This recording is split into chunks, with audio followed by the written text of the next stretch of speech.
Bonjour tout le monde. Écoutez, merci de faire votre pause déj avec moi. Ça va bien se passer. On va faire un petit moment sur le sujet de l'IA, tous ensemble. Alors attends, je vais partager mon écran où vous le voyez peut-être déjà, mais moi je ne le vois plus. Hop là. Nous, on le voit, hein, on le voit, Florence, t'es là. Ok, nickel. Donc on est ensemble pendant 1h30 sur le sujet euh, de l'IA et plus particulièrement de ChatGPT, mais on va faire un peu le tour d'horizon des différentes IA. Ce que je vous propose, comme on est un petit groupe d'une vingtaine là, a priori, pour le moment, euh, de couper donc tous vos micros.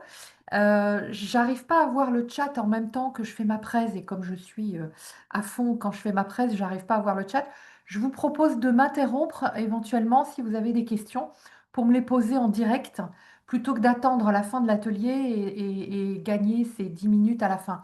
J'essaierai de finir avant la fin, ça va être mon objectif, pour poser toutes les questions, mais surtout si vous en avez en cours de route, vous prenez la parole et vous me la posez la question parce que ce sera plus simple. D'accord? Allez, on attaque. Je me présente rapidement. Moi, j'ai un parcours où j'ai bossé pendant 20 ans dans les groupes médias comme Prisma Presse, RTL, Marie-Claire, sur des magazines dans la vieille économie de la presse magazine papier. Et je vendais les pages de publicité côté Régie Pub en tant que directrice commerciale sur plusieurs magazines tout au long de ma carrière. Et puis, après avoir fait un peu le tour de la question sur le sujet de la pub dans la presse mag, j'ai créé ma boîte en 2016. Je suis arrivée à faire une agence de marketing digital spécialisée dans tout ce qui est accompagnement pour développer le produit ou le service de mes clients, avec en un le référencement naturel de Google. Trouver son site par rapport à Google, c'est un vrai sujet. Donc, c'est un moyen de faire remonter son site avec des techniques de SEO. Je fais aussi beaucoup de Google Ads, Social Ads, tout ce qui est publicité sur les réseaux sociaux pour vous trouver, pour vendre mieux les différents produits. Et plus récemment, avec l'arrivée de ChatGPT, je me suis un peu intéressée au sujet et puis une très forte demande est arrivée vers moi. Donc j'ai un peu pris le train en marche sur le sujet de la formation à l'IA. Et aujourd'hui, je propose des ateliers en format demi-journée ou journée sur l'acculturation, la découverte de l'IA. Mais comme je ne suis pas ni prof, ni des vocations à être dans la partie formation, mais je suis vraiment dans le sens pratique des choses. C'est-à-dire qu'avec un atelier avec moi, vous venez avec un sujet spécifique un métier. Et moi, ce que j'essaye de faire, c'est par rapport à votre activité, c'est vous faire gagner du temps. Avec quelle IA je peux vous faire gagner du temps? Quelles sont les tâches récurrentes que vous avez? Je trouve le moyen de les optimiser avec l'IA. En fait, aujourd'hui, on a tellement d'outils que, on peut vraiment optimiser toute votre activité du quotidien et tout ça par métier. Donc j'accompagne à la fois les entrepreneurs, mais toutes les entreprises en transversalité, c'est-à-dire j'interviens sur tout le comité de direction, donc tous les métiers différents, ou bien sur tout le service marketing ou tout le service commercial. Donc tout dépend un peu des besoins, mais c'est vrai qu'aujourd'hui on fait un peu le tour des entreprises qui ont vraiment un vrai besoin de formation. Alors, pour reprendre le sujet de tout ce que l'on va traiter ce matin, on va en un démarrer par euh, rapidement le sujet de la définition de l'IA, parce que vous ne pouvez pas travailler avec l'IA sans comprendre précisément comment elle pense, elle réfléchit, elle écrit et comment on trouve tous les résultats. Le prompt, c'est la fameuse commande, comment on fait, hein. Est-ce qu'il faut faire une tartine de prompt ou un prompt simple? Donc, on va voir ensemble cette partie-là. Il n'y a pas que ChatGPT dans la vie, même si c'est celui qui est le plus abouti, le plus connu et évidemment celui dont on parle le plus parce que c'est OpenAI. Il y en a plein d'autres, donc je vais vous les faire découvrir rapidement hein, parce qu'en 1 heure, on n'a pas beaucoup de temps. Et puis, j'ai des petites pépites d'IA qui sont canonissimes, qui s'appellent Gamma, Lumen 5, Suno, Agent, Synthesia. J'adorerais vous les montrer toutes. Je vais essayer d'aller vite. Je vais vous saupoudrer plein de choses, vous faire un peu découvrir le champ des possibles avec l'IA. Il est dingue. Vous allez voir un peu tout ce qu'on peut faire. Et puis, si vous voulez, vous demanderez à Alix de faire un atelier spécifique sur une thématique et on fera un autre atelier sur une thématique. Ou si vous voulez que je vous accompagne sur un point spécifique, on pourra le faire en dehors de cet atelier. Mais en gros, c'est de vous donner un peu envie de voir tout ce qu'on peut faire avec l'IA parce que c'est vraiment génial. Il y a aussi plein d'IA qui génèrent des images, qui génèrent des vidéos. Cartons de Donc, 150 plateaux, on les on a va payés par regarder un peu tout PayPal. ça. Et puis, Et la boîte de 25, on l'a payé 7,99. Et on vendait, nous, les boîtes de cartouches, 20 euros. merci de couper le son. Super. Et pour finir, les freins de l'IA, parce qu'évidemment, tout n'est pas rose avec l'IA, ça consomme un petit peu d'énergie, ça consomme un peu d'eau. Confidentialité des données. Ah, attention, warning, donc j'ai un gros sujet là-dessus, l'éthique, enfin bon. On va faire un peu le tour des sujets rapidement, mais c'est vraiment important d'avoir... c'est bien l'IA, mais il y a aussi des choses qui sont moins bien, donc je verrai un peu le côté objectif, positif et négatif de l'IA. Allez, on attaque. Alors, j'aime bien commencer aussi par des chiffres, parce que c'est absolument hallucinant, les chiffres. On a à peu près 30 000 outils d'IA, ça sort tous les jours. On a 100 nouveaux outils par jour. Ça va très vite. Et ça va tellement vite que quand vous parlez avec l'IA, vous tapez en moyenne 40 mots minutes. Le record du monde, c'est 212 minutes. Eh bien, il faut savoir que ChatGPT et toutes les autres IA sont aussi rapides, fait à peu près 3000 mots minutes. Donc, vous vous êtes sûrement rendu compte que quand on pose une question, ça va tellement vite qu'on n'a pas le temps de lire la réponse. Il faut scroller, remonter pour lire toute la réponse. Donc, vous imaginez le temps, vous, de l'écrire, de le penser, de l'écrire, comment vous allez aller beaucoup plus vite en le demandant à ChatGPT et comment il va vous répondre 10 fois plus vite. Donc, c'est vraiment un gain de temps. En termes de chiffres, c'est ChatGPT pulvérise des records. Aujourd'hui, j'ai vraiment actualisé les chiffres récemment. euh, on a 400 millions d'utilisateurs par semaine. Par semaine. OK? Donc c'est un truc de dingue. Euh, et on a à peu près 92% aujourd'hui des entreprises qui l'utilisent. Donc il faut comprendre vraiment un truc important pour vous aujourd'hui. Vous vous intéressez au sujet, c'est top. Mais le sujet, il date pas d'hier. Il commence à dater un peu. Ça fait quasiment 2 ans qu'on travaille avec l'IA, que les boîtes se posent des questions, ont commencé à s'ouvrir, à l'intégrer, à travailler avec. Donc, c'est pas un effet de mode, je vous rassure. C'est pas une bulle qui va éclater, on va repartir en arrière. Non, c'est vraiment quelque chose d'ancré avec lequel on a un outil de dingue, avec lequel on va travailler, on va apprendre à travailler avec et on va avancer beaucoup plus vite avec.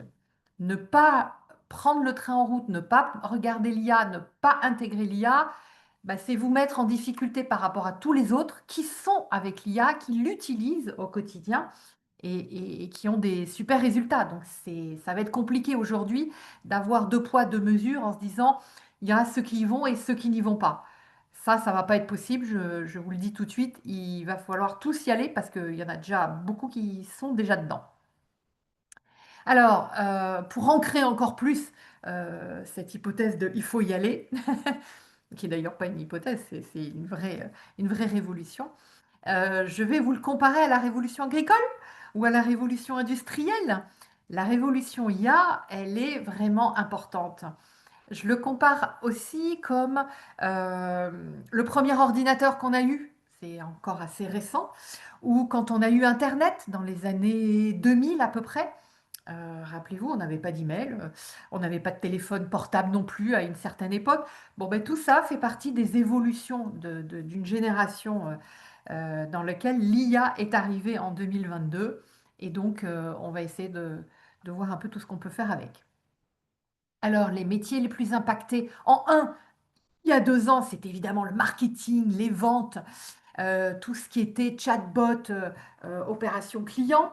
Puis, ça a été évidemment les logiciels, l'informatique d'une manière globale, la R&D, l'éducation, l'auto, et puis voilà, maintenant c'est tous les secteurs d'activité qui sont impactés par l'IA, qui se développent avec l'IA et qui ont vu beaucoup de choses intéressantes. Alors, concrètement, parce que moi ce que je veux c'est qu'on parle concret. Concrètement, qu'est-ce qu'on peut faire au quotidien avec une IA? Alors, je vais vous donner des idées pas pro, hein, des idées perso. J'ai euh, dans mon frigo 3 ingrédients. Avant, j'avais une rubrique dans mon magazine qui me disait Florence, tu as 3 ingrédients, voilà la recette qui va bien. Aujourd'hui, je dis j'ai une pâte feuilletée, j'ai des lardons, j'ai de la crème fraîche. ChatGPT, dis-moi ce que je peux faire. Réponse de ChatGPT immédiate. La quiche Lorraine, Florence. OK. Et donc, non seulement il répond quiche Lorraine, mais il va vous donner la recette de la quiche Lorraine. Donc, le truc, il va très très loin. Alors qu'avant, quand vous alliez dans Google, vous tapiez la recette de la quiche Lorraine, vous avez une vingtaine de sites en première page qui vont apparaître, avec ceux qui sont en lien sponsorisé, qui sont des sites payants, qui mettent en avant, évidemment par l'achat de mots-clés Google Ads, qui vont mettre en avant leur site avec la recette de la quiche Lorraine. Et puis, on aura les sites qui seront bien référencés d'un point de vue SEO, qui vont apparaître dans la foulée. Et donc, pour trouver votre recette, vous allez cliquer sur le site numéro 1, puis sur le site numéro 2, puis sur le site numéro 3, pour trouver celle qui correspond le mieux à votre recette, en fonction de la difficulté ou du niveau de difficulté. L'avantage de ChatGPT, c'est que vous lui dites la recette de la quiche Lorraine, mais ce qui est génial, c'est que vous lui dites la recette, fais-moi la recette la plus rapide, la plus simple. Je ne veux pas la recette du chef où on fait la pâte feuilletée déroulée Erta, ce sera beaucoup plus simple. Donc dis-moi de faire une recette avec juste la pâte feuilletée, je déroule et voilà. Du coup, on a une réponse qui va être beaucoup plus personnalisée. Dans d'autres exemples, coach sportif où vous vous dites ah l'été arrive, je veux maigrir. Fais-moi un programme ChatGPT pour perdre 2 kilos, sachant que je ne veux pas sauter de repas, je ne veux pas non plus manger que des légumes. Donc, il va, en fonction de ces différentes contraintes, vous adapter votre régime alimentaire personnel pour perdre vos fameux 2 kilos pour dans 2 mois. Et il vous le fait jour à jour pour très personnalisé. Vous pouvez aussi lui dire, je veux courir un semi-marathon de 20 km. La course a lieu le 15 septembre. Aide-moi à faire un programme. Bon, bah, pareil, il va vous faire votre programme personnalisé. Euh, Aider pour réparer son vélo. Alors, bon, ok, c'est comme un tuto. Moi, je vais vous montrer, enfin, j'ai un autre exemple qui est plus sympa. J'ai un ordi, j'ai une imprimante, et puis très récemment, c'est vraiment du vécu, très récemment, j'ai voulu imprimer, et puis l'imprimante me fait imprimante déconnectée. Donc là, la tannée, comment est-ce qu'on peut se dépanner? Je n'ai pas de directeur informatique, je suis sur une petite structure. Donc pour me dépanner, il fut une époque, j'allais sur des forums, sur des tutos vidéo, sur comment réparer son imprimante déconnectée de son ordi, et on y passait des heures. L'avantage de ChatGPT, on pose la question, mon imprimante est déconnectée de mon ordi, aide-moi. Juste ça, hein. Et là, j'ai un ChatGPT absolument génial. Florence, hypothèse 1. Vérifie qu'elle est bien allumée. Vérifie qu'il y a du papier. Oui, jusque-là, je ne suis pas débile, j'avais déjà regardé. Ton ordinateur, quelle connexion, quel Windows? Alors, je renseigne les paramètres. Hypothèse numéro 2, regarde ton Wi-Fi. Bah oui, je suis connecté au Wi-Fi. Est-ce que l'imprimante est connectée au même Wi-Fi? Bah, pourquoi il ne serait pas connecté? Eh bien oui, voilà, mon erreur était là. Je ne communiquais pas avec l'imprimante sur le même Wi-Fi. Il s'était plugué sur un Wi-Fi dans l'entreprise qui est le Wi-Fi guest ou le Wi-Fi entreprise.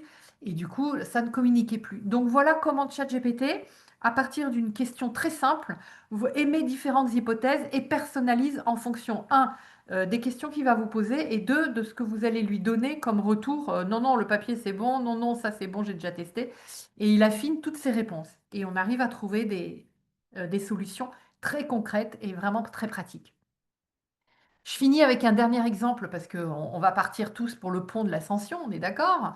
réserver vos vacances. Bah, dites à ChatGPT, bah, je pars 4 jours à Rome, par exemple. Ok, sur mes 4 jours, tu peux me faire un programme pour 4 jours. Bah, euh, plutôt que d'acheter un guide, ce qui n'empêche pas d'acheter le guide parce qu'on aura sur le papier le plan, etc. Et puis les bons plans pour les restos, etc. Un guide, il va faire 200 pages, il va s'adresser à l'exhaustivité de tout ce qu'on peut faire dans la ville dans laquelle vous allez, alors que là, il va s'adapter à ma contrainte. Je suis là que pour 4 jours. Je veux voir des choses essentielles et il va vous sélectionner les éléments principaux. Donc ça va beaucoup plus vite pour faire ça. Vous lui dites, je vais faire un voyage de 3 semaines au Vietnam, il vous fait votre programme des 3 semaines au Vietnam. Vous lui dites, j'ai une après-midi à tuer à Paris, qu'est-ce que je peux faire? Trouve-moi 3 idées, sachant que je veux faire que des expos qui sont à l'ordre du jour et qui sont ouvertes un lundi 26 mai. Bon, bah, je vous assure, il se connecte au web, il va vous chercher toutes les expos ouvertes un lundi, il vous les ramène et il vous suggère toutes les réponses. Donc voilà, d'un point de vue personnel, comment on peut utiliser l'IA au quotidien. D'un point de vue application professionnelle, d'autres idées, vous pouvez brainstormer avec l'IA. Qu'est-ce que ça veut dire? Bah, vous avez une problématique, l'IA peut aider à résoudre cette problématique. Donc, vous lui posez votre question et on peut arriver à avoir réponse, re-question, re-réponse. Donc, on est dans un système conversationnel avec l'IA. Vous le savez, évidemment, l'IA rédige, ça tout le monde le sait, la personnalisation, l'optimisation. Bon, voilà, j'avance. Ce qui est intéressant à comprendre, c'est que c'est d'abord la définition, c'est une forme d'intelligence créée par l'homme, on ne l'oublie pas, hein, c'est pas la machine qui a créé la machine, hein, c'est l'homme qui a créé cette machine. Elle est capable de résoudre des problèmes complexes, bon, et d'interagir avec nous et de prendre des décisions intelligentes. En faisant le bon prompt et en lui posant les bonnes questions, elle est capable d'avoir un avis très tranché. Warning, évidemment, on verra comment avoir des réponses tranchées mais justes. Et elle est alimentée par des algorithmes de capacité d'apprentissage automatique. Et je vais vous expliquer quels sont ces algorithmes. L'IA n'est pas arrivée dans nos vies avec l'arrivée de ChatGPT fin 2022. Non. L'IA, en fait, vous la connaissiez un peu avant avec l'algorithme de reconnaissance. Dans votre téléphone, vous avez tous un téléphone et je suis sûre que vous avez eu l'appareil avec l'iPhone où on avait l'empreinte digitale. Bon, bah, ça, c'est une forme de reconnaissance biométrique. On avait la reconnaissance faciale, bah, c'est une forme d'IA. La reconnaissance de la parole, quand on appuie sur le bouton Siri, peux-tu, ou d'Alexa de Google, d'Amazon, Alexa Google, dis-moi quel temps fait-il dehors? Bon, voilà. Ça, c'est reconnaissance de la parole, reconnaissance de texte, vous avez l'OCR. Bon, ça, c'est scanner un document. Donc, toutes ces techniques utilisent l'apprentissage automatique et le deep learning. Donc, ça, c'est un type d'algorithme. Un deuxième type d'algorithme qui est la reconnaissance d'image. Celle-ci s'appelle les réseaux neuronaux convolutifs, CNN, facile à retenir. En fait, beaucoup utilisé dans l'imagerie médicale. Aujourd'hui, pour faire des diagnostics de cancer de manière très précoce, l'IA peut aller plus loin que l'œil humain. L'IA arrive à détecter une cellule cancéreuse pour dans 5 ans, alors que l'œil humain ne la voit pour dans 2 ans, mais pas celle de dans 5 ans. Donc, on arrive à faire des détections de cancer ultra précoces grâce à cette IA basée sur l'imagerie médicale. Donc, il y a un gain fantastique par rapport à l'IA de reconnaissance d'image, mais c'est une technique spécifique CNN, parce qu'en anglais, c'est différent. Euh, en 3, le chatbot conversationnel, vous voyez où je veux en venir. Et c'est là où ChatGPT est arrivé et a bousculé tout ce qu'on savait des différentes IA. C'est un chatbot conversationnel qui est capable de poser une question, moi d'y répondre, lui de me reposer une question ou d'y répondre et de converser de manière très fluide. La techno, bah, c'est le LLM, Large Language Models, pré-entraîné sur des milliards de paramètres. Donc, on lui a appris beaucoup de choses. Et il continue d'apprendre de tous ceux qui continuent de lui donner de l'info. Donc, c'est un modèle qui est exponentiel en termes de contenu intégré. Euh, donc, voilà. Cette page, cette slide PowerPoint, qui n'est pas très jolie, je vais demander à l'IA de me la transformer. Et une seconde plus tard, voilà ce que j'ai trouvé. Donc, l'IA qui est intégrée à ChatGPT, qui est un GPT qui s'appelle Diagram Flowcharts and Mind Maps, on le trouve dans le store de ChatGPT, a reconnu mes 3 paragraphes. Le paragraphe 1, algorithme de reconnaissance parole, texte, biométrie. Vous voyez, il me l'a bien segmenté. Il m'a fait un code couleur, il m'a fait des petits pictos pour montrer le côté conversationnel du chatbot. Et il m'a fait quelque chose qui est hyper simple. On a évolué vers le chatbot conversationnel. Bon, voilà.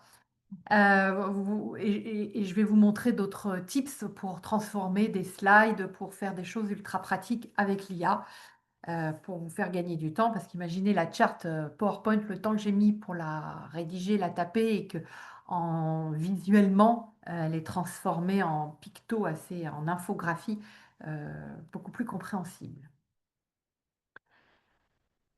J'enchaîne. L'évolution des modèles NLP. Alors, le modèle NLP, c'est le langage naturel. Le NLP, c'est comme apprendre une langue étrangère à un robot. Il commence par comprendre le vocabulaire, un mot, puis la structure, puis le contexte, et à la fin, il sait parler. Donc, avant d'arriver à ce système-là, on avait le système séquentiel. Donc, je vous ai mis des dates pour vous donner un peu l'évolution. Traitement séquentiel de 2013 à 2017. Le modèle Transformer, c'est celui qui a été vraiment important dans cette révolution IA, qui est arrivé en 2017, qui est sur une compréhension globale du texte. Et puis, on a eu, après 2018, Google a sorti un modèle de robot qui s'appelle BERT, puis on a eu ChatGPT, basé sur les transformers, donc la version d'avant, enrichie de compréhension et de génération de fluide du langage. C'est ce qu'on appelle le LLM. Je vous montre cette slide, non pas pour que vous brilliez en société et que vous puissiez expliquer absolument le fonctionnement de l'IA, c'est juste pour vous expliquer que l'IA, en fait, ne sait pas lire, ne sait pas écrire, et qu'on est sur une génération de texte et qui est basée sur de la probabilité.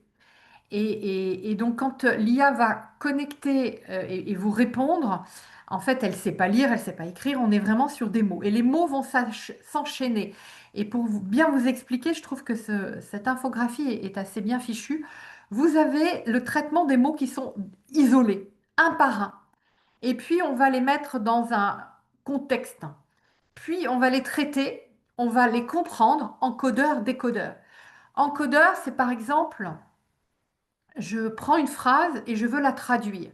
Donc là, je vais encoder la phrase, je vais la comprendre pour pouvoir la traduire de l'anglais vers le français, par exemple. Et la partie décodeur, bah, ça va être, je vais générer la traduction basée sur l'encodage qui est la compréhension. Donc je comprends et je génère le texte de traduction. Et l'IA consciente du contexte, bah, elle va prendre tous ces petits mots, ce contexte, et puis cette génération de compréhension de encodeur, décodeur, pour pouvoir vous sortir une phrase qui tient à la route et qui a du sens. Donc voilà. Donc on fonctionne avec un fonctionnement probabiliste. Donc je prends un exemple, hein, la probabilité. Vous pouvez poser la question à ChatGPT, quel temps fait-il aujourd'hui? Vous allez me répondre, bah, il y a une probabilité de se tromper, c'est 1 sur 2, hein, finalement il fait beau ou il pleut. Mais en fait, l'IA va pas répondre il fait beau ou il pleut, elle va d'abord comprendre dans quel contexte, à quelle période je pose ma question, qu'est-ce que j'ai mis avant de poser cette question-là pour qu'il resitue le contexte et l'environnement. Et à partir de là, il se dit, bon, Florence, elle est en train de m'écrire. On est au mois de mai. Elle est à Paris. Il a la géolocalisation, le contexte d'avant, etc.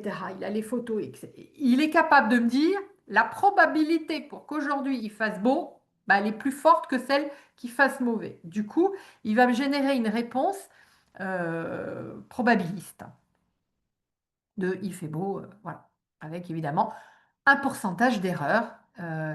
Et c'est ce que nous allons essayer de comprendre, c'est et d'avoir la main sur les erreurs fournies par l'IA, puisque vous avez compris, il fonctionne sur une façon de faire qui est probabiliste. Et ça veut dire quoi? L'IA, elle est toujours sûre de ses réponses, parce que selon sa probabilité, elle donne la probabilité la plus forte de cette réponse-là. À 90%, elle a peut-être raison, mais il y a un 10% qu'elle fasse une erreur. Et en fait, au lieu de dire je ne sais pas répondre à la question qu'on lui a posée, ce qu'on préférerait, et ce que je ne comprenais pas pourquoi au début l'IA mentait. Non, c'est pas qu'elle ment l'IA, c'est qu'elle raconte des conneries. Mais pourquoi elle raconte des conneries? C'est parce que elle est persuadée dans son système probabiliste que sa réponse est la plus probable possible, elle est juste. Ok, donc il va falloir détricoter pour comprendre pourquoi elle pense que c'est cette probabilité qui est la plus juste possible. Donc on va mettre en place des garde-fous pour que cette probabilité soit juste à 100%. Et lui poser la question, bah, si tu n'es pas sûr, pose-moi la question et arrête de sortir des âneries ou des choses qui sont fausses. Pose-moi la question si te manque des éléments et donne-moi ton raisonnement étape par étape pour mieux comprendre ta réponse. Voilà. J'enchaîne. Si je vais trop vite, n'hésitez pas, vous pouvez m'interrompre. Voilà. Le prompt engineering. Alors, grand mot pour dire, c'est ce qu'on demande à ChatGPT, c'est la commande, c'est le texte qu'on demande à l'IA pour lui parler, hein, on appelle ça un prompt. Donc, le prompt, vous en avez forcément entendu parler, maintenant ça commence à dater. Il faut y ajouter de la clarté, il faut être spécifique, il faut fournir du contexte. Et vous savez maintenant pourquoi le contexte? Parce que on est dans la probabilité. Donc, si vous ne dites pas avant ce qui se passe, donnez le contexte, bah, la réponse, elle va être biaisée. Selon sa probabilité, il va dire c'est ça la réponse, sauf qu'il lui manque la moitié des infos. Donc, l'idée, vous avez compris pourquoi, il faut lui donner le plus d'infos possible, lui donner du contexte, lui donner de la matière pour que sa probabilité de réponse soit juste et que le résultat soit structuré. Je m'explique en vous donnant des exemples. Vous avez plusieurs méthodes de prompt possibles. Vous n'êtes pas obligé de toutes les utiliser, bien évidemment, et d'utiliser une de temps en temps et une autre fois parce qu'elles sont toutes intéressantes. À la méthode du contexte, bah, vous fournissez un contexte détaillé pour guider l'IA vers la réponse, c'est-à-dire, bah voilà, je voudrais écrire un post LinkedIn. Voilà, mon sujet, c'est sur toutes les nouveautés IA qui viennent de sortir. Voilà le contexte. Google vient de faire de grandes annonces, OpenAI également. Voilà le contexte. Et voilà, je voudrais que tu me crées un post sur LinkedIn. Donc, ça, c'est la méthode contextuelle. La méthode des exemples, c'est euh, voilà ma façon de rédiger, voilà le texte que j'ai fait dans mon dernier blog sur mon site internet, reprends sur ce modèle-là et rédige un texte sur ce modèle de contenu, sur cette structure. Donc, comme on est sur un LLM, vous l'avez compris, il apprend de ce que vous lui avez donné en amont et il va rédiger en fonction de ces exemples-là. Donc, donnez-lui matière à prendre exemple et à apprendre de vous pour qu'il soit personnalisé dans ses réponses. Vous pouvez aussi lui dire, agis en tant qu'expert en copywriting, en marketing, en communication, en RH. Donc là, il va se mettre en posture d'expert dans ce rôle d'expertise. Donc, je suis DRH, je dois faire un recrutement, voilà les CV, voilà l'annonce et dis-moi si les deux concordent. Bon, ben voilà.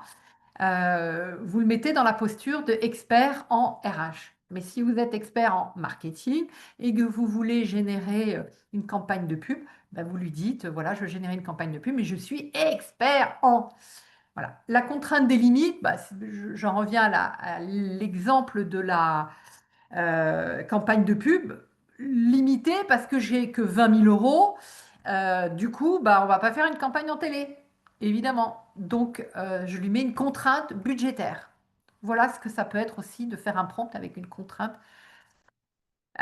Pour récapituler tout ça, mon petit tableau qui met les rôles. Donc, je vous ai mis un carré. Vous êtes consultant, designer, community manager, critique, avocat. Voilà, vous définissez votre rôle. Le ton auquel vous voulez que ChatGPT réponde.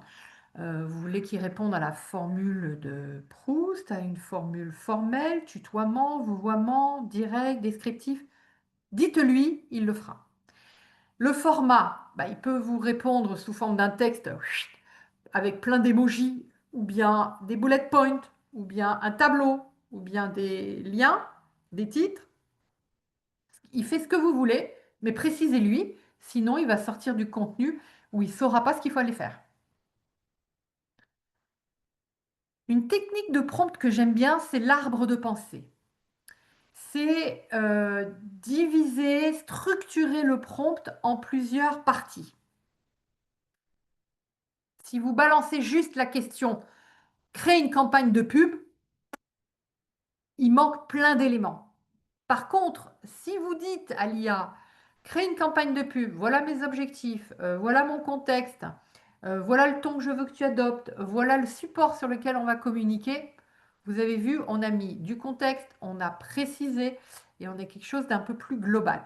L'arbre de pensée, on va on va diviser le problème en plusieurs branches et on va formuler sur chacune des branches une question, une problématique ou un sujet. Donc là, par exemple, la campagne de pub, je vais lui dire en un, bah, l'objectif, la cible, le canal de communication et le ton. Là, je vous ai fait quelque chose de très visuel et graphique pour le retenir. Donc, un exemple de prompt ultra précis. En un, je lui donne le rôle d'expert. Tu es un expert, tu es un communicant expérimenté. Tu vas rédiger un article pour faire un sujet qui utilise la méthode du storytelling. Je n'ai pas précisé le sujet. Mets en avant la nouvelle offre. Donc, entre parenthèses, bah, vous précisez quelle est votre offre. Dans le domaine, et vous précisez votre secteur d'activité. Donc là, on précise la tâche.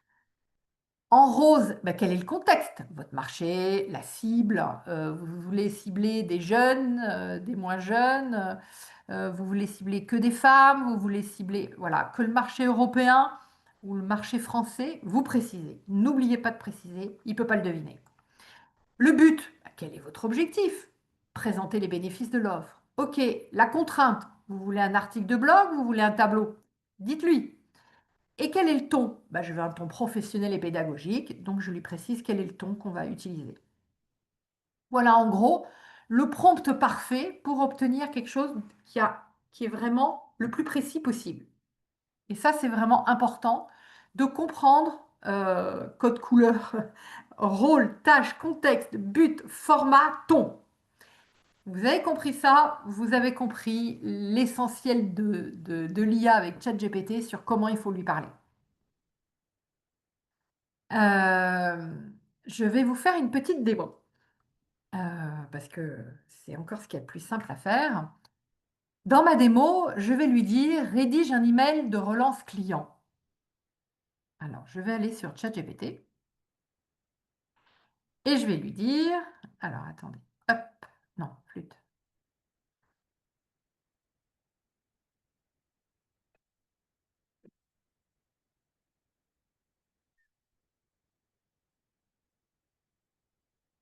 Voilà.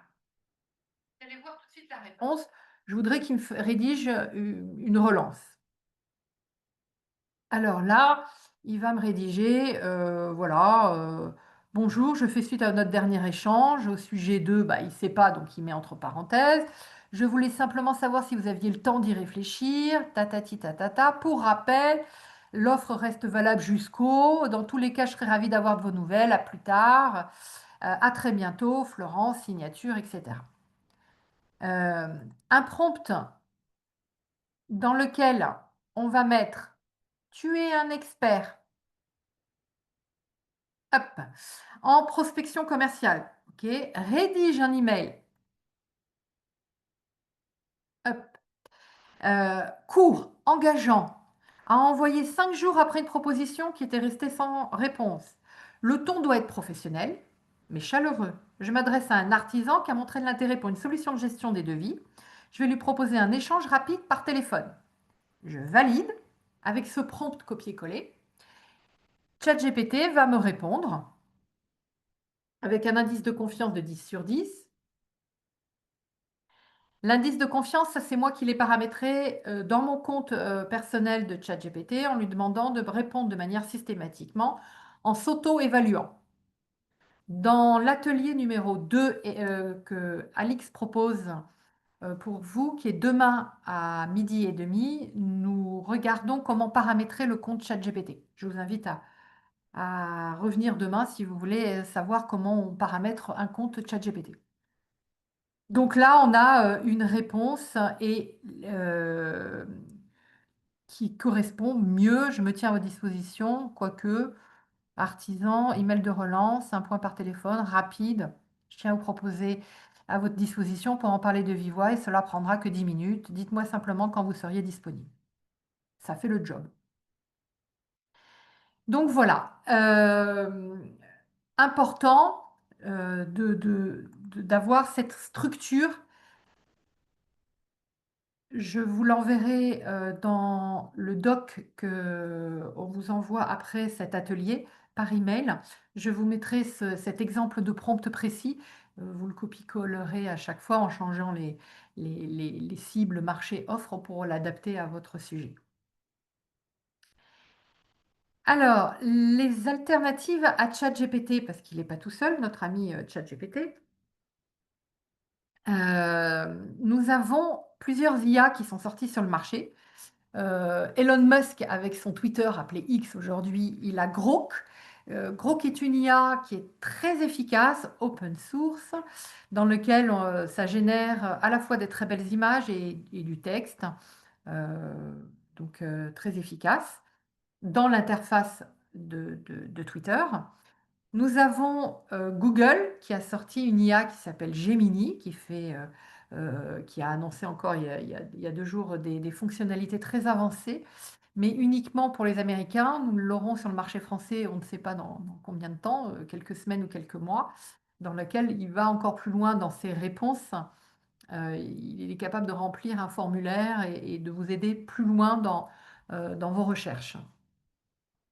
Nous avons également Perplexity. Je vais rentrer un peu plus dans le détail un peu plus loin. Perplexity est une IA que j'aime bien parce qu'elle elle est utilisée beaucoup par le monde de la recherche, les universitaires, les professeurs. Beaucoup d'étudiants l'utilisent. Elle a cet outil génial d'avoir, de manière systématique, elle précise toutes les sources dans lesquelles elle va chercher sa réponse. Et du coup, on a un truc génial, c'est la réponse, évidemment, comme dans le chat GPT, avec la liste de toutes les sources du web qui permettent d'aller très très loin, de cliquer sur toutes les sources et de vérifier que tout est juste et d'aller plus loin sur les sujets pour les lire. Et à la fin de chaque sujet, Perplexity nous met aussi des FAQ, les fameuses foires aux questions, qui permettent d'enrichir mon sujet sur des sujets annexes complémentaires à mon sujet principal, auquel je n'ai pas forcément pensé. Donc ça me permet d'aller encore plus loin euh, pour me détraquer un peu et aller plus loin sur mon sujet. Ensuite, nous avons évidemment Facebook avec Zuckerberg, qui est la société Meta.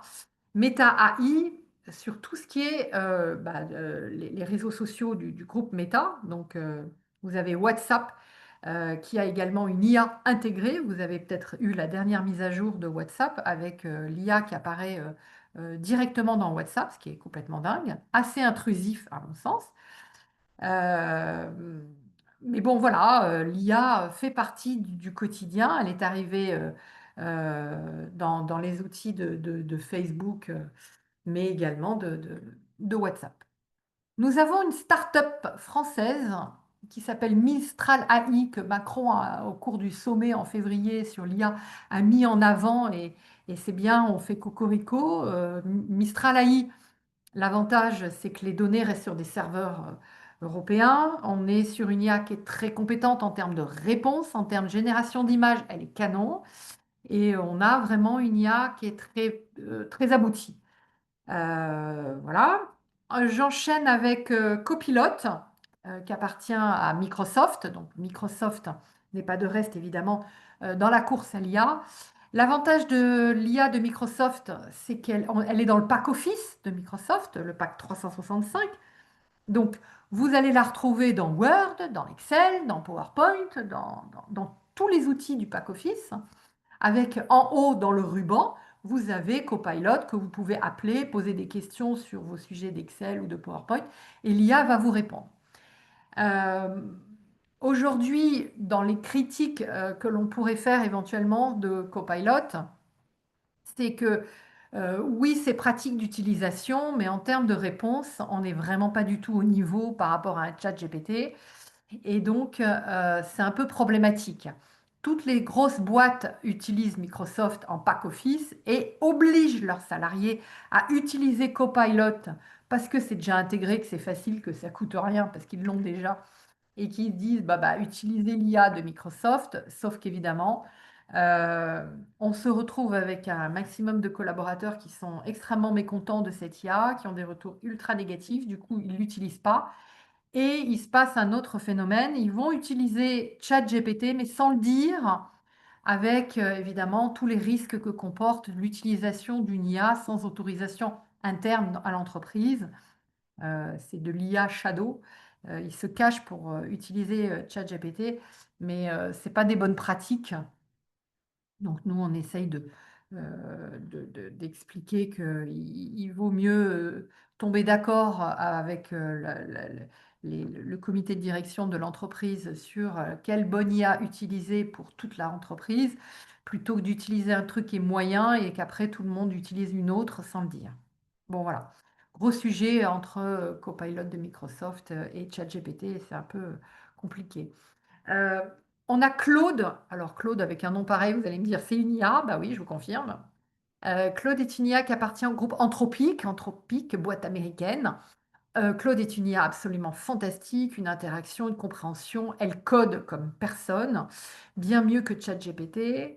Et elle a une version enrichie avec Computer Use, qui est une modalité, une fonctionnalité qui permet de réserver des billets d'avion, de mettre ça également connecté à votre agenda, de mettre toutes les informations sur un Google Sheet. Enfin, on arrive à connecter plein d'infos qui viennent de plein d'environnements différents au sein de votre PC et de les centraliser dans un seul et même endroit. Et c'est l'IA qui fait tout ça à votre place. C'est un agent intégré sur votre PC.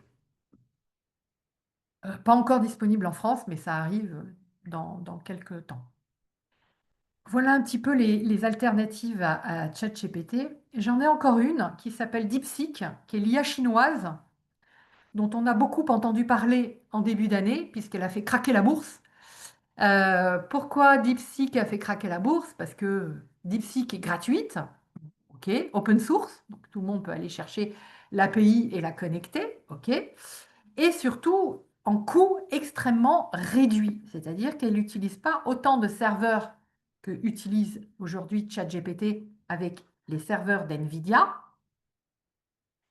Et ils ont été capables, ces Chinois, de nous expliquer qu'ils avaient la même efficacité qu'un ChatGPT, avec évidemment beaucoup moins de consommation d'énergie, donc d'eau, donc de coûts beaucoup plus réduits qu'un ChatGPT.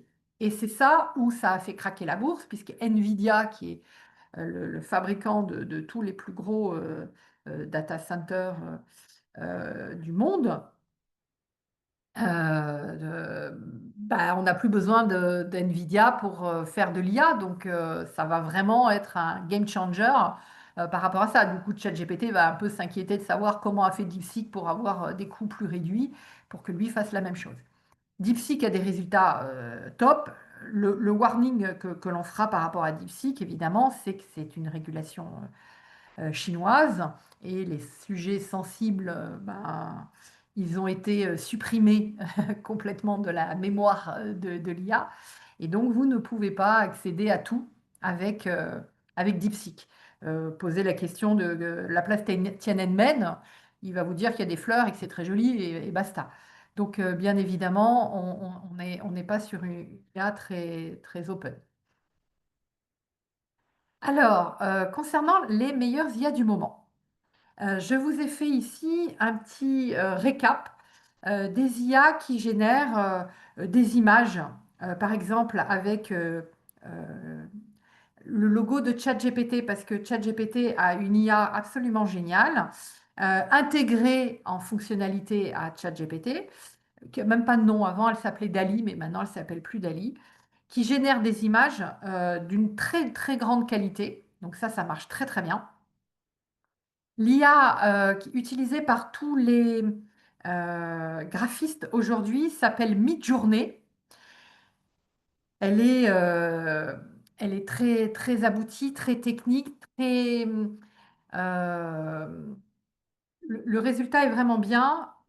Le défaut que j'ai aujourd'hui avec Midjourney, d'abord, elle n'est que gratuite. On n'a même plus de version de test ou de version d'essai gratuite. Elle est que payante, pardon. Et pour comprendre comment elle fonctionne, ce n'est pas un simple prompt qu'on pourrait imaginer qu'on lui dit bah, crée l'image, fais-moi un livre ou fais-moi une table avec un personnage. Non, c'est extrêmement technique. Les prompts, ils font une page entière. Il faut lui mettre la focale, il faut lui mettre la luminosité. Enfin, c'est comme un photographe professionnel qui va faire une vraie photo. Donc, Midjourney est vraiment utilisé par des professionnels qui savent prompter avec Midjourney. Je passe rapidement, idéogrammes, rêves, vous pouvez les tester, elles sont gratuites, accessibles, très simples d'utilisation et les résultats sont top. Pendant longtemps, ce qu'on reprochait à l'IA générative d'images, c'est de ne pas arriver à faire du texte dans l'image. Donc, vous vouliez faire un carton de bonne année, vous pouviez faire le carton, mais le bonne année, l'IA ne sait pas écrire bonne année. Elle mettait les lettres dans le mauvais sens, ce qui est assez gênant. Aujourd'hui, toutes les IA génératives d'images, à 99%, arrivent à sortir le bonne année en entier dans le bon ordre. Des fois, elle peut mettre 3 N au lieu de 2. Enfin, il peut y avoir encore des petits bugs, mais légers par rapport à ce qu'on a connu il y a encore quelques mois. Les IA génératives de vidéo, je vous donne les noms, Lumen 5, Synthesia et Gen, et je vous propose d'aller les tester tout de suite et vous montrer à quoi ça ressemble. Alors, je vais commencer avec l'IA qui s'appelle Synthesia. Alors, Synthesia, je vais sur Synthesia. Hop, hop, hop. Synthesia. Alors, donc Synthesia, vous tapez dans Google l'application synthesia.io, vous le voyez ici, et vous cliquez sur Nouvelle vidéo.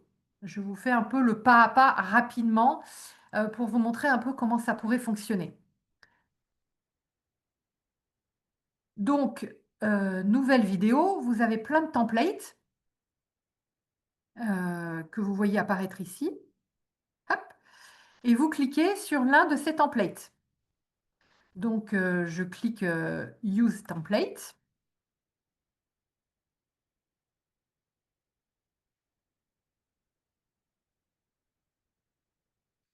Et là, voilà, c'est un petit peu long parce qu'on est en direct. Voilà. Vous cliquez sur la personne qui apparaît ici. Et à ma droite, vous voyez le mot avatar. Vous cliquez dessus. Et en fait, voilà ce que je voulais vous montrer. C'est la bibliothèque de tous les avatars présents dans cet outil qui s'appelle Synthesia. Et vous pouvez choisir votre avatar. Donc, par exemple, là, je vais choisir un autre avatar. Et vous voyez, vous êtes sur un template dans lequel vous allez présenter un PowerPoint. Vous pouvez évidemment tout personnaliser en termes de graphisme, le contenu, le logo, l'avatar. Mais dans l'avatar, vous allez lui donner un texte et vous allez choisir ici, vous voyez, Francesca, elle s'appelle comme ça. Vous pouvez aussi choisir la langue avec laquelle vous voulez qu'elle réponde. Donc ici, vous voyez, je peux lui demander de me répondre. Alors, back to all language, je vais vous montrer tous les langages qui sont disponibles. Je peux la faire parler toutes les langues du monde entier. Donc, German, voilà. Et elle va me parler de l'allemand vers le français, etc., etc. Je vais vous montrer le résultat une fois que c'est fait. Là, je l'ai faite que en français. Chez Lançon, nous prenons soin des autres. Toujours avec un regard neuf. Nous ne prenons pas l'amour pour acquis. Parce que l'amour... Voilà. Donc, ce que je vais vous montrer, ce que j'ai voulu vous montrer, c'est que j'ai pris un template, je l'ai personnalisé au nom de mon client, j'ai mis le code couleur que je voulais, j'ai choisi mon avatar, j'ai choisi mon texte que vous voyez ici, je lui ai copié-collé 4 lignes du texte qui était la homepage du site internet des Champagnes Lançon, et je l'ai copié-collé. J'ai jamais dit ce texte, elle non plus, puisque c'est une IA qui a été insérée dans mon template. Et l'IA va parler en utilisant des mimiques, comme vous pouvez voir, elle cligne des yeux, elle bouge les lèvres, elle marche et elle parle en même temps sur le texte que je lui ai donné. Donc là, on est vraiment sur une IA qui a été capable de parler. Voilà. Et évidemment, je vais lui faire la même chose en allemand ou en chinois. C'est, tout est possible. Est-ce que c'est clair? J'ai une autre IA que je vous montre tout de suite, hop, qui s'appelle HeyGen. Alors, HeyGen, la différence, c'est que l'avatar, au lieu de le prendre sur une étagère et de choisir la blonde, la brune, le monsieur, le vieux, le jeune, etc., et de lui faire parler une langue étrangère, et donc de prendre cet avatar et de l'insérer dans mon template de PowerPoint, en gros, hein. Là, l'avatar, c'est moi. Je vais créer mon propre avatar et je vais demander à mon avatar de parler à ma place sur un texte que je vais lui copier-coller. Et il va prendre mes yeux qui bougent, ma bouche, mes gestes de moi, de ma voix, et il va parler, et il va traduire ce texte dans toutes les langues que je souhaite. Et je vous montre tout de suite la démo. Je vous passe en grand écran, hop là, et voilà. Bonjour, je vous présente la nouvelle IA HeyGen capable de transformer un texte en vidéo dans toutes les langues. Proszę on your present pour te transformer texte en vidéo dans Alors, vous avez vu, je parle albanais couramment. Les lèvres ont bougé en albanais comme si je l'avais moi-même dit en temps réel. Je n'ai jamais prononcé aucun des mots de toute cette vidéo. Ce que j'ai fait en revanche avec HeyGen, et je ne peux pas vous faire la démo parce que générer une vidéo, ça prend à peu près 10 minutes, donc c'est un petit peu trop long. Mais en gros, je me suis filmée sur l'interface de HeyGen, c'est assez simple, face caméra. J'ai lu un texte de 1 minute pour qu'il entende ma voix, qu'il me voit cligner des yeux, bouger éventuellement les mains et la bouche. Il a enregistré ça et après, il est capable de retranscrire un texte que je lui copie-colle et je lui dis, bah, hop, génère la vidéo avec mon avatar et ce texte en français et en albanais. Et voilà le résultat de ce que ça peut faire. Une autre IA qui est absolument géniale, qui s'appelle Gamma. Pour vous donner un exemple, Gamma, c'est le nouveau PowerPoint généré par IA. En fait, vous allez sur Gamma et Gamma est capable d'avoir 3 options. Soit vous lui donnez un sujet et l'IA va générer tout le texte sur ce sujet-là et générer toute la présentation optimisée en fonction du sujet. Ou bien vous avez un Word, un PDF, peu importe, avec un contenu que vous voulez mettre en page. Vous copiez-collez ce contenu et Gamma va vous le mettre en page. Le mieux, c'est d'aller voir comment on fait. Donc, je vous emmène sur le site de Gamma. Nous y voilà. Donc, vous voyez l'URL, c'est gamma.app. Gamma.app.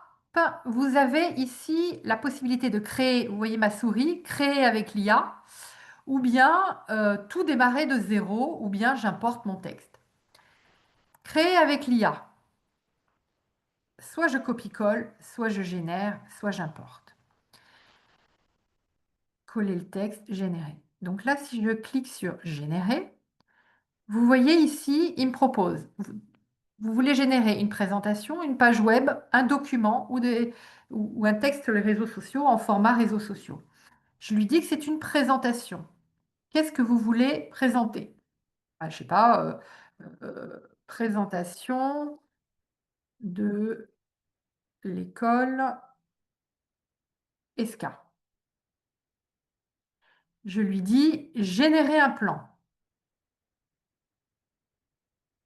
Hop.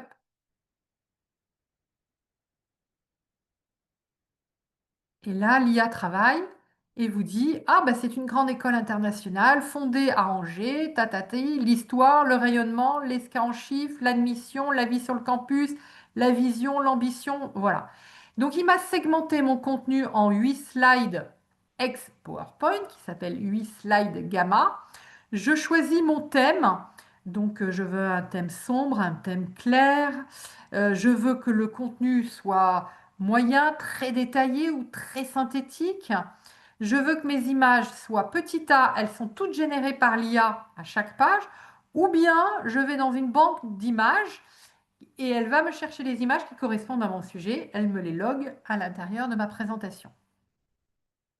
Je ne vais pas le générer parce que ça prend un petit peu de temps et qu'on va en perdre si je le clique. Je vais prendre un sujet que j'ai déjà rédigé sur le champagne rosé et qui est ici. Donc, je lui avais juste donné le sujet qui était le champagne, un assemblage maîtrisé, parce que le champagne rosé, c'est pas pareil que le champagne brut, hein, classique. Et du coup, vous voyez l'image qui a été générée à côté du titre. Quand je clique dessus, je peux demander de modifier cette image et je peux lui demander d'aller chercher une autre image. Vous voyez, hop, modifier avec l'IA.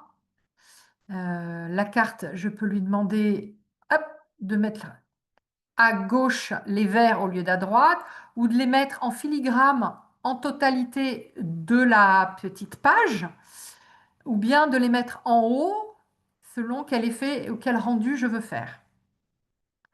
Et évidemment, tout est modulable et modifiable. Je vous montre le résultat global. Méthode d'assemblage, processus d'assemblage. Ça a pris 1 minute à générer, hein. Donc, il a compris qu'il fallait faire en escalier la sélection du blanc, du rouge et l'équilibrage. La méthode des saignées, macération, le picto a été inséré, l'extraction, la saignée, ta. Vous avez la photo qui a été générée par l'IA. Vous avez les différentes méthodes avec les verres. Vous avez une fermentation et un vieillissement sous forme de roux. Je l'ai mis en orange, je peux le mettre en rose. La dégustation, il va me mettre des photos avec évidemment les accords mets et vin. Et la dégustation, on montre le nez et la dégustation du. Donc vous voyez, on arrive à faire des choses absolument dingues avec Gamma.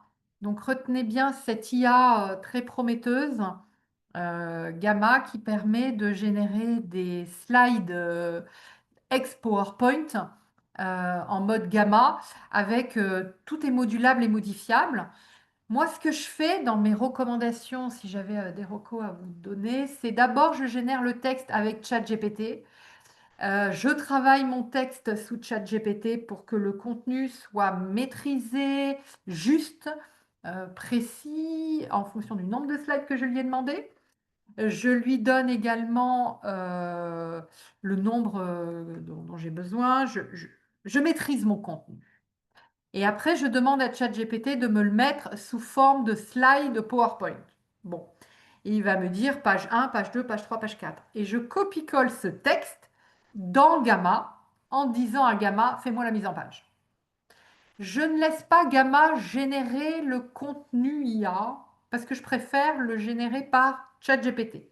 Mais j'avoue que l'IA de Gamma est capable de générer du contenu très bien. Voilà sur ce que je voulais vous montrer. J'enchaîne sur d'autres IA. Il y a une IA qui s'appelle Lumen 5, qui est une IA qui part d'un texte Word, un texte d'article de blog. et qui est capable de transformer le contenu du texte en une vidéo animée avec un peu de texte et un peu de vidéo, comme un PowerPoint animé sous format vidéo. Je vous montre. Je vous montre. Je vous montre ce que l'on peut faire. Alors, hop, je l'ai préparé ici. Ici, vous voyez, c'est un texte qui s'appelle Les métiers de bouche, un monde de passion et de savoir-faire. J'aime bien ce texte parce il est visuellement facile pour vous montrer une vidéo. Donc, il parle de foie gras, un métier de bouche du terroir. On a la photo du foie gras, le saumon fumé, la charcuterie, la viande maturée, etc. Experts et conclusions. C'est un article de blog. Je l'ai copié-collé dans Lumen 5. Et voilà ce qui s'est passé 2 minutes plus tard.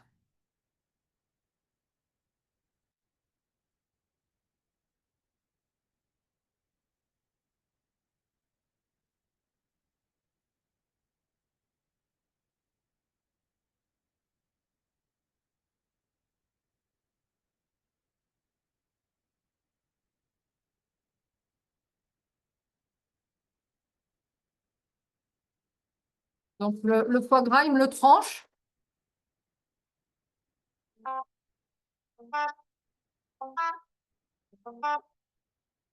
Bon, vous avez compris le principe de Lumen 5. En fait, alors attends, est-ce que je peux retourner? Oui, c'est un peu long, on est sur de la vidéo. Donc Lumen 5, c'est un copier-coller de texte dans lequel je lui ai dit transforme ce texte et anime-le sous un format un peu séquentiel. C'est chiant, faut se connecter. Bon.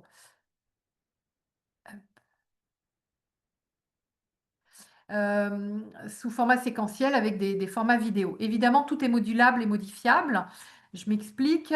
Sur ma vidéo, quand je vais aller dessus, je vous la passe en mode édition. Je vais pouvoir changer la vidéo, accélérer les liens d'une slide à l'autre, ou bien changer les textes. La musique, qui n'est pas terrible, je peux en mettre une autre. Et vous voyez le preview, là j'ai le timing. Le temps de la slide d'animation, bah, je peux l'augmenter comme le baisser. Voilà, si je mets 4 secondes, après je fais le preview.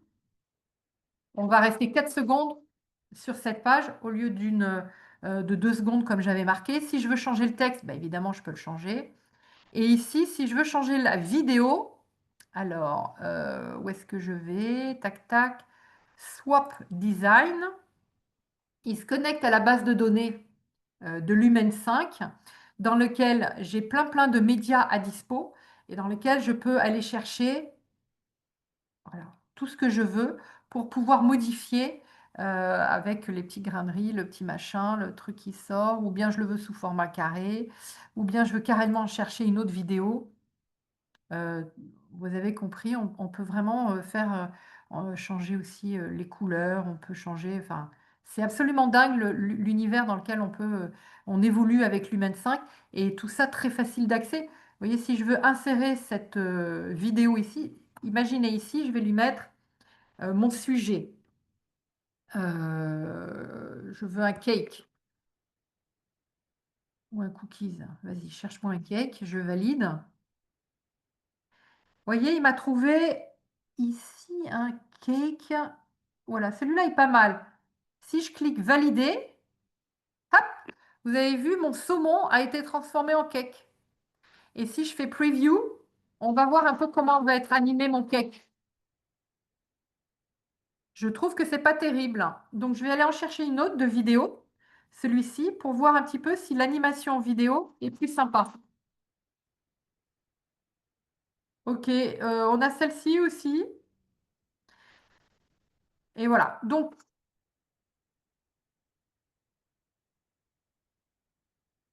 on va devenir dingue avec cette musique, il faut que je la change, hein. Donc voilà. Donc tout ce qui vous plaît pas, vous cliquez, vous allez chercher à côté en tapant le mot-clé, ou bien vous avez la possibilité de uploader ici, dans votre contenu média personnel, des choses que vous avez sur votre ordinateur, ou bien vous allez le chercher dans la librairie en fonction du mot-clé et vous insérez la vidéo drag and drop directement sur votre sujet. Et toutes les slides, bah, vous pouvez faire toutes les modifs comme je vous montre là. Vous pouvez les dédupliquer, vous pouvez rajouter des slides, vous pouvez changer les textes, changer la typo, changer le fond. On est vraiment comme sur un outil PowerPoint ou comme sous l'outil Gamma, dans lequel tout était modifiable. Gamma, c'était des images uniquement. Là, on est sur des vidéos. Et Gamma, on était parti d'un texte qui a transformé la totalité de mon texte en mode vidéo. Là, non, c'est Gamma, il ne le transforme pas en vidéo, il le transforme en slide PowerPoint, alors que Lumen 5 le transforme en vidéo. Je fatigue. Euh, on enchaîne. On enchaîne, on enchaîne. On arrive au sujet sur les freins et les limites de l'IA. Alors, ce qu'il faut savoir, il y a une réglementation qui est sortie au mois d'août de l'année dernière, européenne, qui s'appelle l'IA Act, qui permet un peu de classer l'IA en 4 niveaux de risque. Le risque inacceptable, élevé, limité ou minimum, pour pouvoir un peu évaluer les différentes IA. Je vous ai parlé tout à l'heure que l'IA pouvait dire des énormités, des erreurs, elle ment et elle fait des erreurs. Donc on parle dans notre jargon d'hallucination. Donc il est recommandé d'évaluer l'exactitude du contenu, de ne pas copier-coller bêtement ce qui est généré par toutes les IA, mais de les relire, de vérifier évidemment le contenu au travers des sources. Aujourd'hui, ChatGPT a un logo qui est sous forme d'une map monde dans ses outils. Vous cliquez sur cette map monde et du coup, elle va vous générer du texte avec ses sources de manière systématique. Du coup, si vous allez les lire, vous savez si c'est juste ou pas. Et si les sources donnent sur rien du tout, elle a inventé. Parce qu'il faut le savoir, elle invente. Mais je vous ai expliqué pourquoi tout à l'heure et longuement. C'est parce qu'on est sur un système de probabilité et qu'elle a cru que c'était la meilleure probabilité d'avoir cette réponse. Les biais de l'algorithme. Je vous ai expliqué que tout à l'heure, le LLM a été entraîné par l'humain. On lui a appris beaucoup de choses. On lui a donné tout le code civil, le code pénal. On lui a donné le DALOS. On lui a donné plein de documents dans le sujet de la santé, dans le sujet juridique, etc. Donc, il a appris plein de choses. Et en même temps, il a fallu aussi paramétrer ce qu'on peut faire et ce qu'on ne peut pas faire avec l'IA. Donc, si vous dites à l'IA, crée-moi une bombe, bah, il a été paramétré pour qu'il ne donne pas euh, le mode d'emploi de la création d'une bombe ou d'un feu d'artifice ou d'une bêtise. Il y a des systèmes qui sont organisés et paramétrés pour ça. Et il y a aussi des biais sur euh, des résultats, par exemple, sur la génération d'images. Les biais étaient tellement forts sur la mixité qu'à un moment donné, vous pouviez demander qui est l'inventeur ou dessine-moi, enfin, fais-moi une photo de Napoléon. Napoléon arrivait avec des nattes de rasta et puis des yeux bridés. Donc, parce qu'on lui a expliqué qu'il fallait mettre de la mixité dans ses visuels, à tel point qu'on arrive à des aberrations historiques. Donc, ces biais ont été bien sûr corrigés, mais il reste encore des biais qui sont assez présents. Euh, Si vous voulez générer une image d'une femme vieille et moche, bizarrement, l'IA ne sait pas faire une femme vieille et moche. Elle sera toujours très jolie, elle sera toujours vieille. Bah, l'IA ne sait pas très bien faire les rides. Elle va faire plutôt une femme avec des cheveux blancs. Pour montrer le côté vieux ou courbé, mais l'identification des traits avec des rides, l'IA ne sait pas encore bien le faire. Donc il y a des biais qui existent, il faut le savoir, parce qu'il y a plein de choses qu'on n'arrive pas encore à faire très très précisément. Alors, je vais passer un peu de temps sur le sujet de la confidentialité des données, parce que ça c'est vraiment important. Je recommande, quel que soit l'outil que vous utilisez, de bien évidemment anonymiser toutes les données que vous allez mettre dans l'IA. Je m'explique.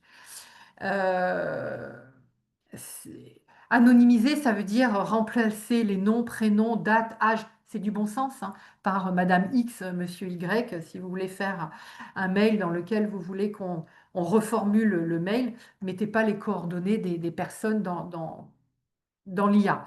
De même que si vous mettez des pièces jointes dans l'IA, il y en a qui me disent, oui, mais dans ces cas-là, je mets plus de pièces jointes. Bah non, c'est dommage. Toute la force de ChatGPT et de toutes les autres IA, c'est de pouvoir mettre des pièces jointes, d'apprendre de ces pièces jointes pour générer un nouveau contenu, ou d'apprendre de ces pièces jointes pour poser des questions sur le sujet qui est en pièce jointe et lui dire, fais un extrait, résume, synthétise, voilà. Et donc, ce serait dommage de se priver de cet extraordinaire outil qui est la pièce jointe. Par contre, dans cette pièce jointe, faisons attention à ce que les données à l'intérieur ne soient pas des données sensibles, ce ne soient pas des données personnelles, et dans ces cas-là, il suffit de changer dans le document préalablement, avant de l'insérer dans l'IA, de changer les données, enfin de changer les textes pour l'anonymiser. Voilà. Ensuite, quand on travaille dans une grosse boîte, dans une entreprise, je ne recommande pas d'utiliser ChatGPT, bien évidemment. Pourquoi? Parce que ça va sur des serveurs américains. Je recommande plutôt d'aller sur du Mistral, parce que c'est une société française, que les serveurs sont hébergés chez nous. Donc, du coup, on a un peu plus la main que quand ça part chez OpenAI, qui nous garantit plein de choses, mais on ne sait pas. Après, les entreprises ont la possibilité de souscrire des abonnements entreprises. Euh, alors, les prix ne sont pas connus de tous parce que c'est des prix que fait OpenAI en fonction de la taille de la boîte et du nombre de postes. Donc, je ne pourrais pas vous dire combien ça coûte, mais voilà comment ça se passe. Et dans ces cas-là, si vous prenez cette formule entreprise, en échangeant avec OpenAI, vous avez la possibilité de savoir un petit peu où sont hébergés les fameux serveurs parce que aujourd'hui, OpenAI assure avoir créé des serveurs sur le marché européen et respecter le RGPD. Donc, on arrive de plus en plus à des données de plus en plus sécurisées, mais soyons méfiants quand même par rapport à tout ça, parce qu'on ne sait pas trop. Ça arrive tranquillement. Donc, posons les bonnes questions. Donc, ChatGPT, quand on est un entrepreneur individuel, oui. Quand on est dans une entreprise, la réponse est attention, ne l'utilisons pas avec juste la version gratuite, encore moins, et pas du tout avec la version à 20 dollars, 20 euros par mois, mais utilisons plutôt la version entreprise, voire mettre en local sur les serveurs de votre entreprise l'IA développée en interne ou hébergé avec une API de ChatGPT en interne sur vos serveurs. Donc ça, c'est des choses qui se font et qui se pratiquent de plus en plus dans les entreprises. Le bilan écologique, on a un peu entendu tout et n'importe quoi sur le sujet, donc je, je fais attention à revenir un peu sur le sujet. Une requête ChatGPT, c'est la même chose qu'une requête dans Google. Ok, donc arrêtons de dire que c'est un Paris-New York chaque fois qu'on se sert de ChatGPT, c'est faux. Voilà, c'est extrêmement énergivore. Ça consomme en effet de l'eau et de l'électricité, mais pas autant que ce qu'on imaginait, ce qui a été répandu pendant un petit moment. On a entre 10 et 50 questions à un chatbot IA peuvent entraîner la consommation et l'évaporation de 500 millilitres d'eau. Donc voilà, c'est un moyen de comparer. Et les nouveaux data centers dédiés à l'IA ont des systèmes de refroidissement pour essayer de contrer toutes ces problématiques. Alors, ce qui serait intéressant également dans les entreprises de mettre en place, et ce qu'on fait nous chez Sweet Digital de plus en plus, c'est la création d'une charte d'utilisation de l'IA. Parce que du coup, on va expliquer en termes de transparence le rôle de l'IA dans les décisions, la vérifiabilité, la responsabilité, la confidentialité. On va définir des cas d'usage qui sont autorisés, d'autres qui ne le sont pas. Voilà ce que vous avez le droit d'utiliser. Voilà ce que vous ne pouvez pas faire avec l'IA. Et finalement, c'est un peu le guide de la bonne conduite de l'utilisation de l'IA en essayant d'interdire le moins possible, mais en évangélisant, en expliquant et en mettant tous ces pare-feux en place, on a une utilisation de l'IA qui sera beaucoup plus sécurisée, en mettant à jour aussi régulièrement l'utilisation de l'IA. Et donc, pour finir, il y a 5 règles à retenir, si je devais les réduire à 5. En 1, l'IA, c'est un outil. Et restons à l'utilité de l'outil. Ce n'est pas une fin en soi, ça ne remplace pas l'homme, il faut le relire, il faut lui donner des instructions, il faut le reprendre, il faut vérifier toutes les sources. Donc c'est un outil. Autant qu'il y ait un outil comme Excel qui additionne et multiplie, alors que vous pourriez le faire de tête, c'est un outil qui va vous aider à aller plus vite, à faire plus de choses, à aller plus rapidement. C'est un outil. L'IA, c'est un compagnon de travail. J'aime bien montrer que l'IA, c'est un peu comme si vous aviez un super stagiaire qui vient d'arriver, il s'assoit à côté de vous. La première chose que vous allez faire, c'est lui raconter quelle est l'activité de votre entreprise. Vous allez lui dire ce que vous vendez, à quel prix vous le vendez, quelle est votre cible, le marché que vous adressez, les différents contenus que vous créez, etc., etc. Vous faites un brief à votre super stagiaire. Eh bien, l'IA est un compagnon de travail un peu comme le stagiaire. Quand il arrive, vous le briefez. Donc, quand vous arrivez devant votre chat GPT ou l'autre IA que vous utiliserez, pensez bien à l'utiliser comme si c'était un stagiaire dans lequel vous devez le briefer. Voilà le ton, voilà l'objectif, voilà ce que j'attends de toi, voilà sous quelle forme je veux que tu le sortes, voilà sous quel format, etc. Soyez précis, mettez du contexte et des objectifs. Et l'IA doit stimuler votre créativité, mais pas la remplacer, parce qu'aujourd'hui, on dit beaucoup que l'IA va remplacer les graphistes. Disons que les graphistes, oui, ils ne sont pas remplacés. Ils ont un super outil pour générer des super images.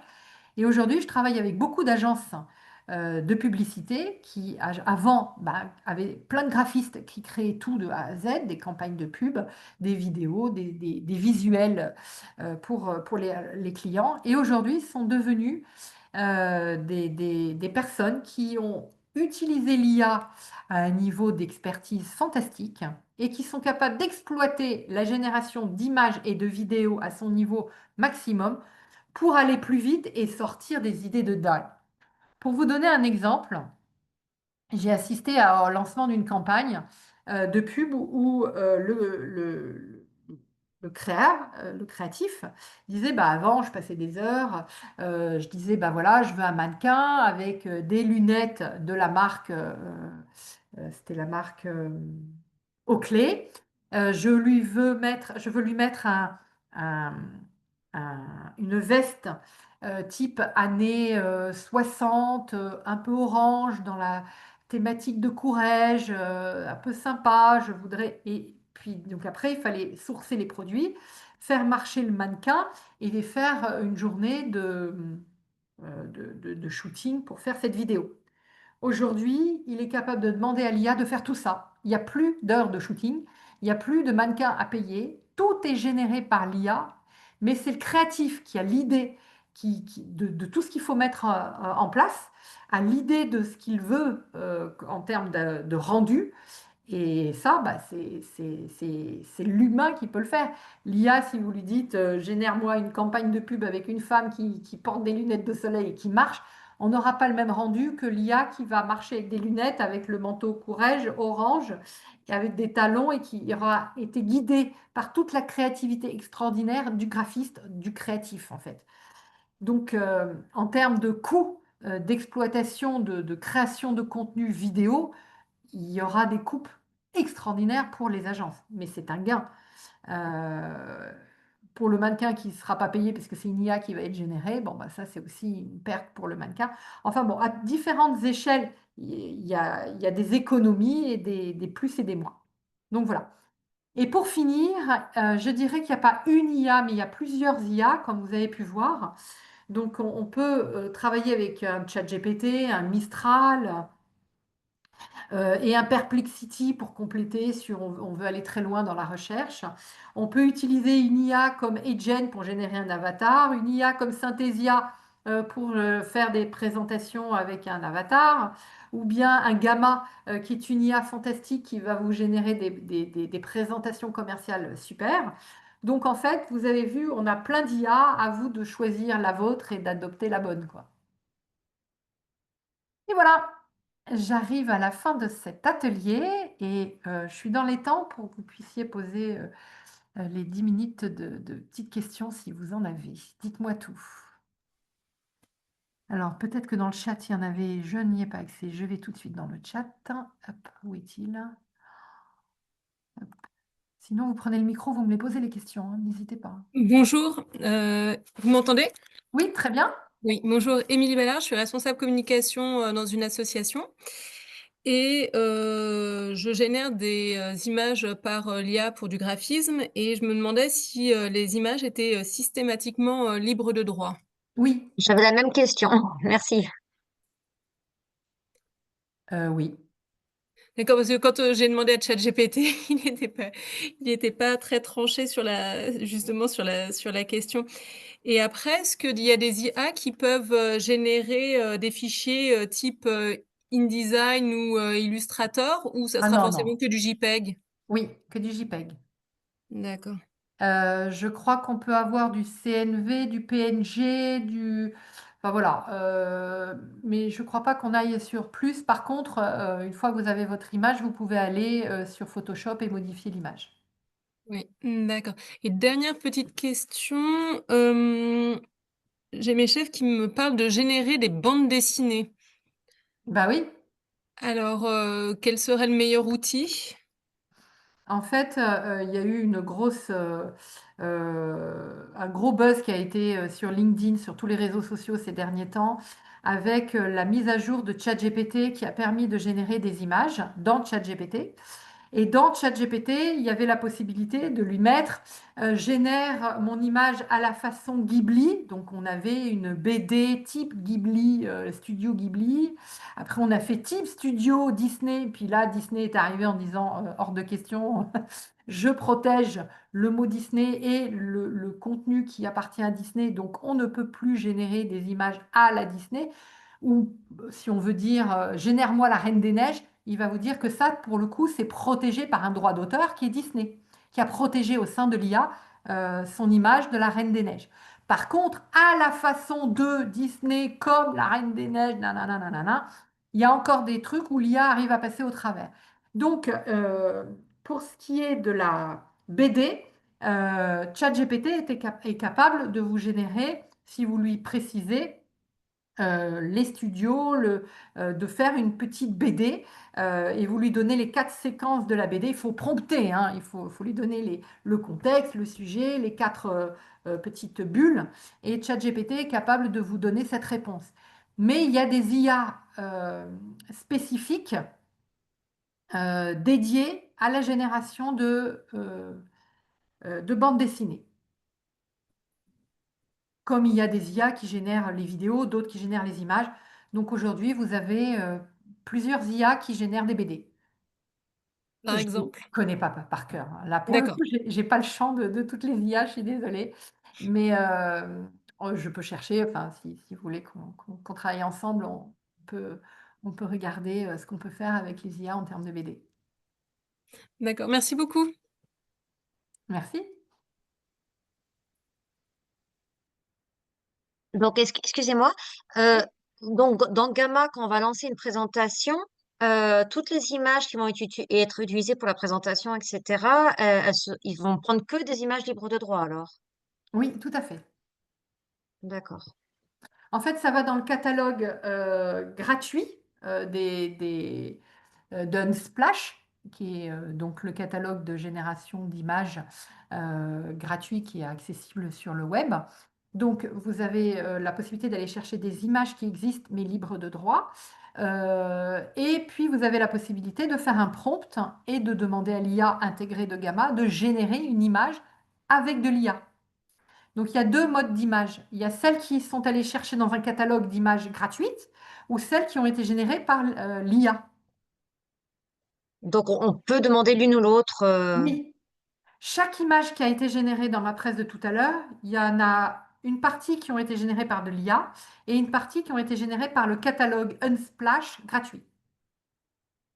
D'accord. Et Les deux après, sont on peut possibles. adapter dans la présentation, on peut changer les images, mettre des Voilà. images d'autres qu'on choisit soi-même, etc. Ouais, Bah oui, c'est ce que je d'accord. vous ai montré, ouais. C'est ça. Ouais. Ouais, tout Ok, à fait. merci. C'était très puissant, c'est très puissant. Et du Mm. coup, on a un terrain de jeu qui est formidable, ce qui n'est pas le cas d'un PowerPoint aujourd'hui. Aujourd'hui, on dit PowerPoint est mort parce qu'on n'a pas la possibilité de personnaliser chaque slide avec des images, des vidéos, de l'IA, etc. C'est extrêmement figé et c'est un circuit fermé. Alors que le circuit de Gamma, il est ouvert. Quand vous cliquez sur l'image, vous sortez de l'image avec la petite bulle que je vous ai montrée dans laquelle il y avait Unsplash, bibliothèque d'images. Vous demandez votre mot, ce que vous recherchez, le gâteau, le saumon, le machin. Il va vous le chercher et vous le ramène. Ou bien vous faites un prompt et il vous génère une image avec l'IA. Bonjour. Bonjour. Est-ce que j'ai réalisé une présentation PowerPoint et je me rends compte que Gamma peut faire des choses beaucoup mieux? Ah bah Est-ce oui. que je peux lui dire de digérer une présentation PowerPoint et lui filer le fichier? Non. Ou bien est-ce qu'il faut que je refasse, que je Enfin, extrais le texte pour lui dire fais-moi quelque chose? ouais, j'ai tenté, ça marche pas très bien. Non, il vaut mieux ce que je disais vraiment dans l'explication. Soit vous partez juste d'un titre et il vous génère le contenu, soit vous avez un fichier Word ou PDF dans lequel vous insérez dans Gamma tout et il vous le met en page.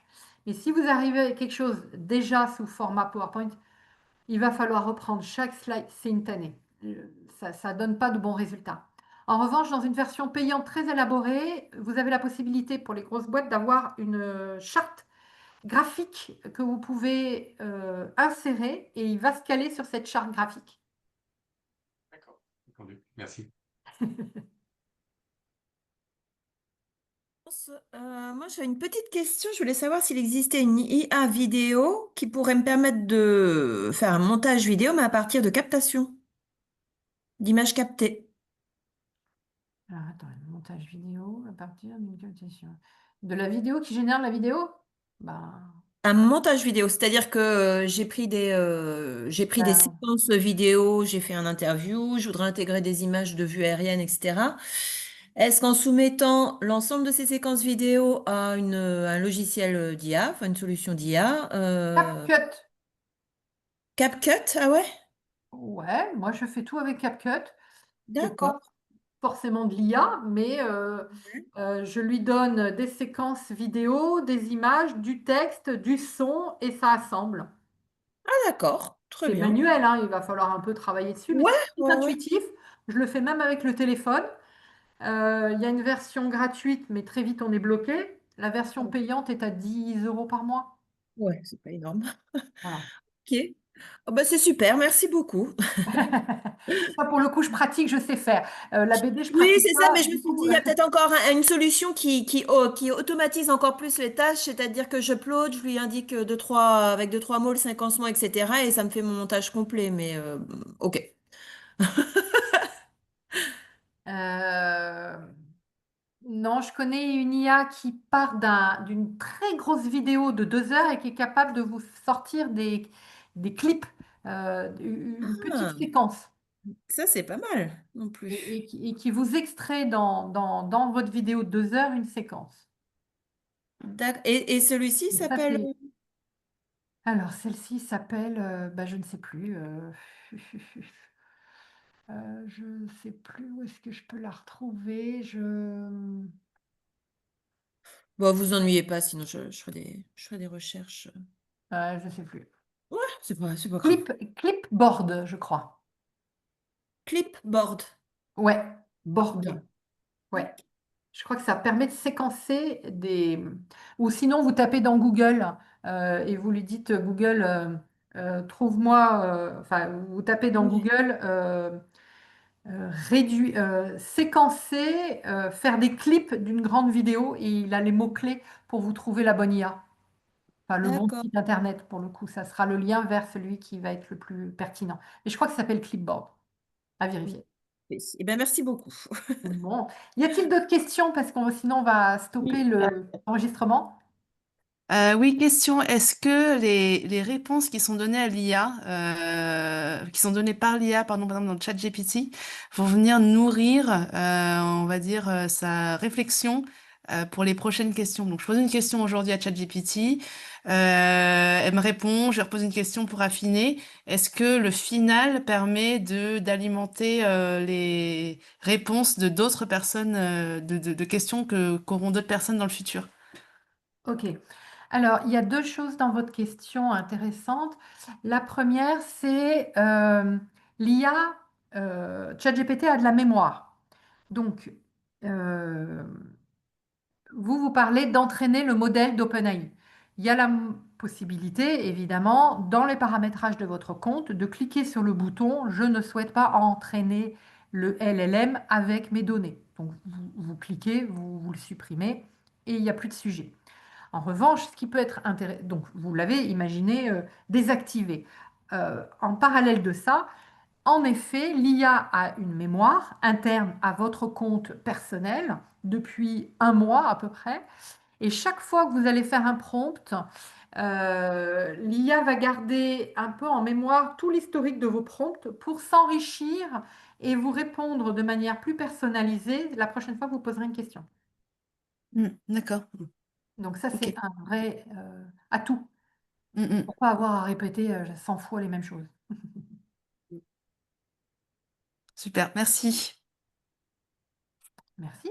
D'autres questions? Hop, hop, hop.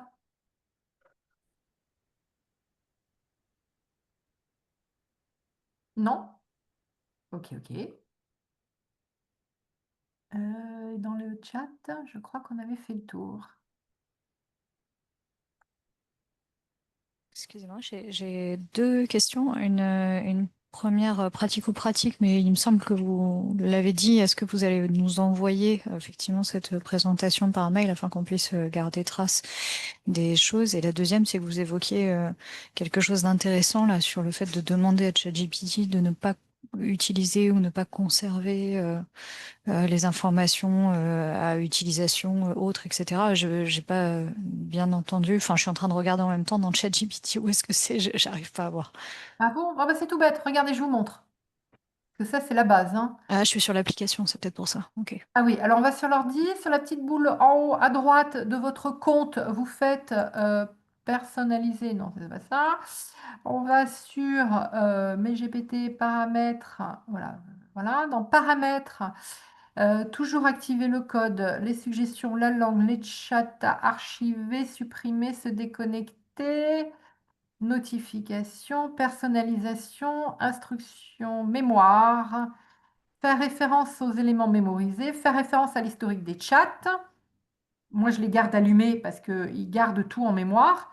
Et celui que je veux vous faire désactiver, c'est gestion des données, améliorer le modèle Hmm, pour tous, désactiver. ok, Voilà, c'est d'accord.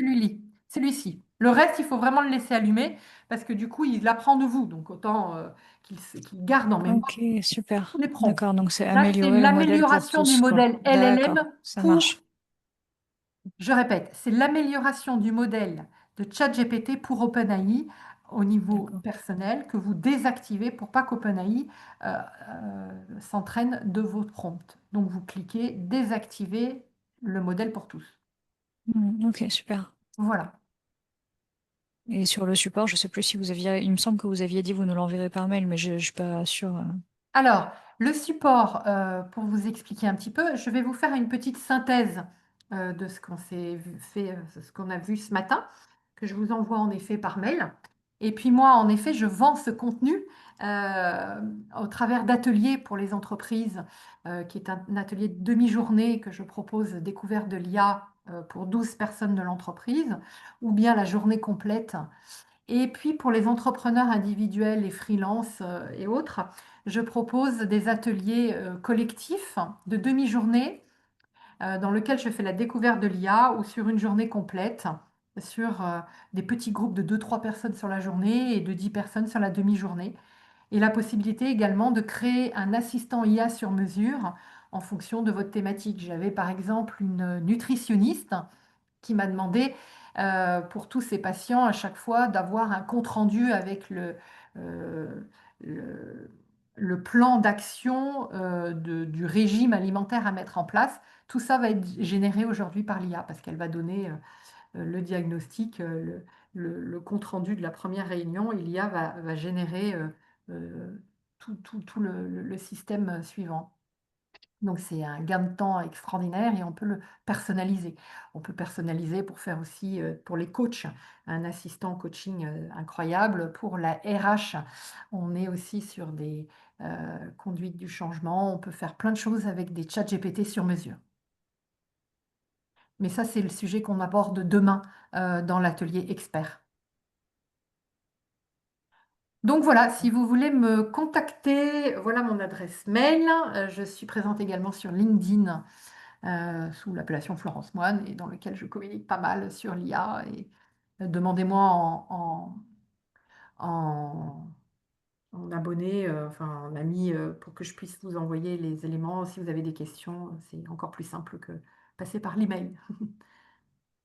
Eh Merci. bien, écoutez, Sur vos prestations, est-ce qu'elles sont éligibles à... Nous, on cotise en tant qu'employeur à différents organismes autres et on a souvent des budgets, entre guillemets, à utiliser ou ne pas utiliser de formation. OPCO, oui, je suis Ouais. éligible parce que je suis agréée Calliope. Et donc, du coup, si vous avez par votre entreprise des OPCO, vous pouvez vous faire financer l'atelier. D'accord, très bien, merci. Je vous en prie. Eh bien, j'arrête le partage. Hop, je vous remercie beaucoup. Je ne sais pas si j'ai la main pour arrêter l'enregistrement. Je vais m'en occuper, Florence. Ah, ok, je t'avais perdu. Merci, merci.